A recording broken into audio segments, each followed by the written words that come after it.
Hello viewers, welcome back to my channel. कैसे हैं आप सभी लोग? आई होप कि आप लोग भी बहुत अच्छे होंगे।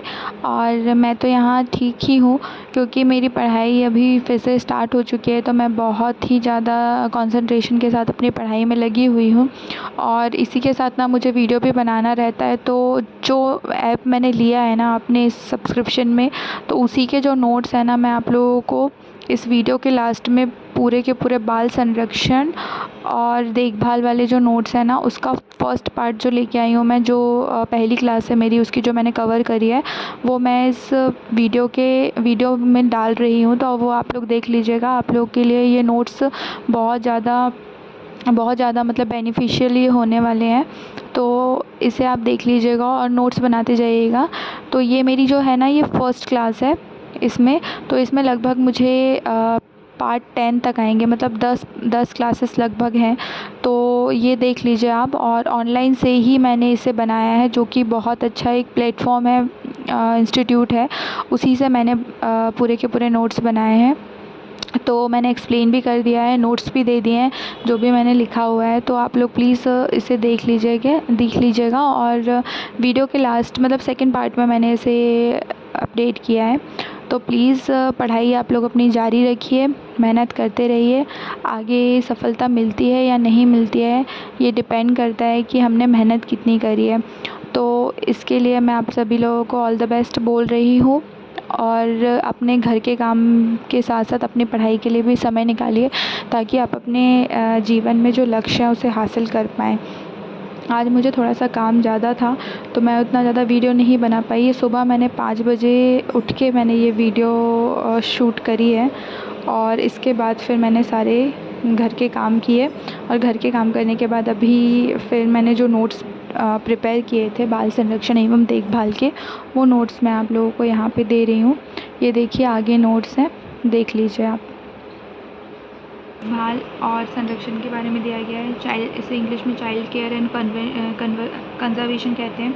इसमें 3 चीज़ें मुख्य होती हैं। एक तो संस्थाएं, एक्ट अधिनियम या जिसे हम कानून बोलते हैं, योजनाएं जो ICDS के तहत होती है। पंडित जवाहरलाल नेहरू के अनुसार आज के बच्चे कल के भारत के निर्माता हैं। हम इनका लालन पालन कैसे करें, इससे ही देश का भविष्य तय होगा। यूनिसेफ की एक रिपोर्ट में बताया गया है कि वैश्विक तौर पर 2023 तक समाज में गरीबी अमीरी के आधार पर व्यापक असमानताएं देखने को मिलेंगी। और देश में कानून व योजनाएं क्यों संचालित होती हैं, उसके 2 कारण हैं। एक है अंतर्राष्ट्रीय कानून और दूसरा है राष्ट्रीय कानून। तो इसका जो संचालन होता है, पहले अंतर्राष्ट्रीय तौर पे होता है और फिर राष्ट्रीय तौर पे होता है। तो पहले संचालन किया जाता है, फिर प्रचार प्रसार किया जाता है, फिर उसके लिए कॉन्स्टिट्यूशन बनाए जाते हैं और कॉन्स्टिट्यूशन के लिए प्लानिंग की जाती है।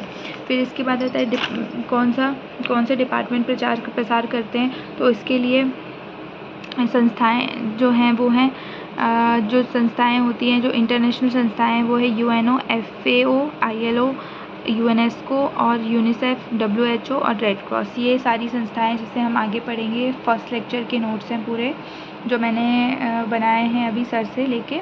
यूनाइटेड नेशन ऑर्गेनाइजेशन में इसकी बैठक में बच्चों की जो देखभाल जो की जाती है, देखभाल व संरक्षण के लिए प्रपत्र जारी किया जाता है। और ये जो प्रपत्र है वो CRC ने 1989 में जारी किया था, जिसे यूनाइटेड नेशन ऑर्गेनाइजेशन में इसे बाल संधि कहते हैं। तो ये 2 तरीके के लिए होता है, एक कंजर्वेशन के लिए और एक एजुकेशन के लिए। तो CRC का फुल फॉर्म होता है convention on the right of the child, CRC 1989। Bharat में भी CRC जो है 1989 में ही 1992 को अपनी सहभागिता प्रकट की थी। इसमें 1992 में अपनी सहभागिता प्रकट की थी। इसके बाद आता है भारत सरकार द्वारा बच्चों के संरक्षण हेतु भारत में कानूनों का निर्माण किया गया है। फिर कौन से कानून है तो देखे जाएंगे अभी। बाल संरक्षण हेतु कार्य करने वाली संस्थाएं कौन कौन सी हैं, तो उसमें कैसे बच्चों को संरक्षण की आवश्यकता होती है वो बताया गया है। तो पहला होगा बेघर, और दूसरे होंगे जिनके माता पिता नहीं, मतलब जो अनाथ बालक हैं वो। फिर जिनके माता पिता देखभाल में सक्षम नहीं है वो होंगे। फिर निःशक्त बालक होंगे, जो मतलब अक्षम हैं किसी भी चीज़ को ना करने के लिए, मतलब जिनके हाथ पैर वगैरह थोड़े से हैंडीकैप टाइप के। फिर जो संस्थाएं होंगी वो फर्स्ट संस्थाएं मैंने जो बताया है वो WHO है। WHO इसका गठन हुआ है 7 अप्रैल 1948 को। इसलिए अप्रैल इसलिए 7 अप्रैल को विश्व स्वास्थ्य दिवस के रूप में घोषित किया गया है। इसका जो कार्य और उद्देश्य है, वैश्विक महामारियों के बारे में अंतर्राष्ट्रीय गाइडलाइन जारी करना इसका WHO का मुख्य कार्य है। बचाव हेतु प्रयास जो है चलाना, किसी बीमारी को पेंडेमिक घोषित करना, मतलब बहुत ज़्यादा सक्रिय बीमारी है उसको पेंडेमिक घोषित कर देते हैं। सदस्य देश इसमें है, WHO के सदस्य देश है 194। इसका मुख्यालय जो है वो स्विट्ज़रलैंड जेनेवा में है। जो इसका कार्य है, वो जो फंक्शन है, इसके जो कार्य जो उसको फंक्शन बोला जाता है, वो 1967-1968 में चेचक जो स्मॉल पॉक्स कहते थे उसका उन्मूलन कार्यक्रम इसमें चलाया गया था। फिर यहाँ पे जो रहता है सेकेंड, संक्रमित बीमारियों के खात्मे हेतु वैश्विक अभियान चलाए गए। फिर टिटनेस, काली खांसी, डिप्थीरिया, WHO के सहयोग से भारत में गहन चेचक उन्मूलन कार्यक्रम स्टार्ट हुआ। फिर 1977 तक चेचक उन्मूलन कार्यक्रम सफल हो गया था। 1988 में भारत ने WHO के साथ मिलकर पोलियो के खात्मे के लिए अभियान चलाया। फिर पोलियो अभियान जो है 2012 के तहत वर्ष 2014 में भारत को पोलियो से ग्रस्त देशों की सूची से बाहर किया गया। वर्ष 2020 जो है वो कोविड-19 से सुरक्षा हेतु व्यापक अभियान चलाया गया। और यूनिसेफ जो है वो वर्तमान में नाम यूनाइटेड नेशन चिल्ड्रन फंड है। और सेकेंड वाला जो है सेकेंड संस्था यूनिसेफ है, जिसमें वर्तमान में इसका नाम है यूनाइटेड नेशन चिल्ड्रन फंड है। पूर्व नाम इसका अंतर्राष्ट्रीय बाल आपातकालीन कोष था। इसका जो गठन किया गया है वो 1946 में किया गया है।